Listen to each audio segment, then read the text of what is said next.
We're talking about just the movie, but let's switch it over to a little bit of games. And I want to target Veronica in particular, being one of the younger members on our panel and the only woman on our panel.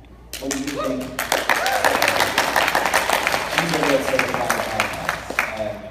I usually say there's different types of people they expect people of color to be.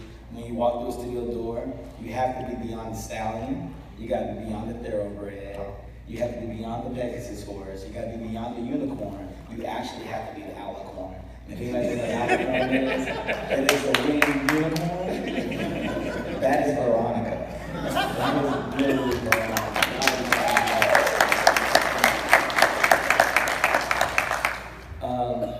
At your work, you work in cutting edge technology, AR and VR. Has that changed how people approach you and ask you for more creative input on how to make your properties better? Sometimes, yeah. Yeah. What do they ask you about in particular? Like, is it more like a woman or is it of a person of color? What do they usually ask you about when they say, hey, we want you to be the voice for an entire gender or a whole entire ethnic group? Kinda like, yeah, like women, oh, you know, Veronica, she's like the world's greatest female VR developer. Like, oh, thanks for the introduction. You're welcome. Okay. But yeah, that's how sometimes people introduce me. Female, woman, because there aren't very many women developers that work. I would never use the word female again in front of great developers. Just great developers. Yeah, I'd like to just hear that. The people, most of the time I do hear that, but yeah, sometimes it's also, related to gender. Okay. You know, I just kind of like, oh, okay, cool. I don't really think about it. I don't really think about it much, but when I do, it's like, oh, you know that. Does it affect you or anything? Is it coming out more now? A little bit. Okay. Yeah. But I just continue doing my thing. So. Okay. Ryan, you looked up. You hardly ever look up from your work. You have something to say there, man? I'm just stretching. Yes, go ahead. You know, there's been this myth that you were talking about the alicorn, right? I think all of us at some point in our career have had this, experience of being the rare person in the room, right? And I think the Black Panther phenomenon, again, in part looking at the production people, the people who created the work, it's what happens when you put a bunch of those people together, right, that have been told or that have instilled in themselves, oh, for me to be at a certain level, I have to be 5 times, 10x, 20x better than that next person to even have a shot.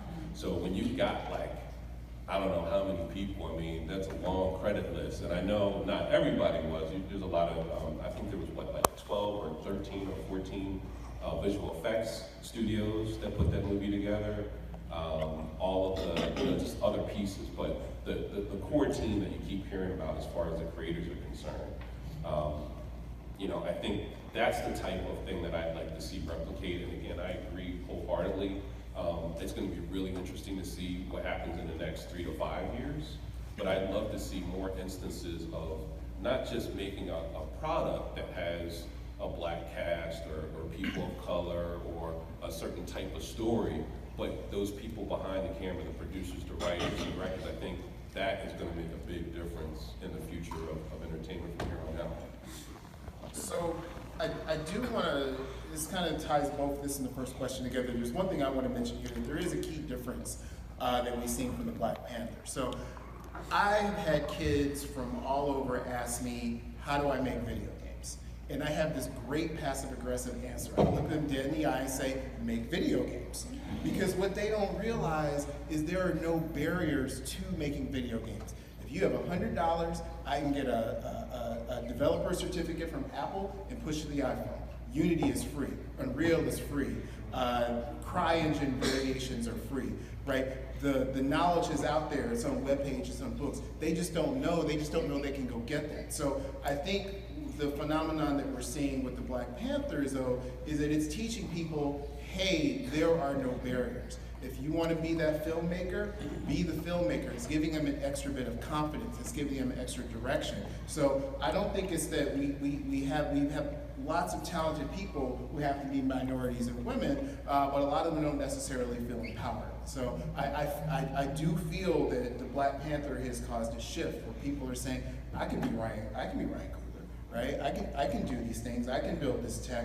And as I encounter kids, particularly in Detroit, they see themselves, potentially in these roles, and that's powerful, right? When you can see that person that looks like you is doing the things that you want to do, and you realize, wait, I can do that. That's phenomenal. That's phenomenal energy. So for me, it's less that the opportunities will change. For me, it's more, will the grit of these young people change? Will they actually see that this is an outcome that they can achieve? Because we all know they can. I think he's right, because another thing I want to say about that is that I was influenced by Spike Lee because I was in a completely different field. And I know this sounds sad, but I didn't even think brothers could direct movies, And this was, 1986, and it never even occurred to me. You know what I'm saying? And so when he came out, I'm like, wait a minute.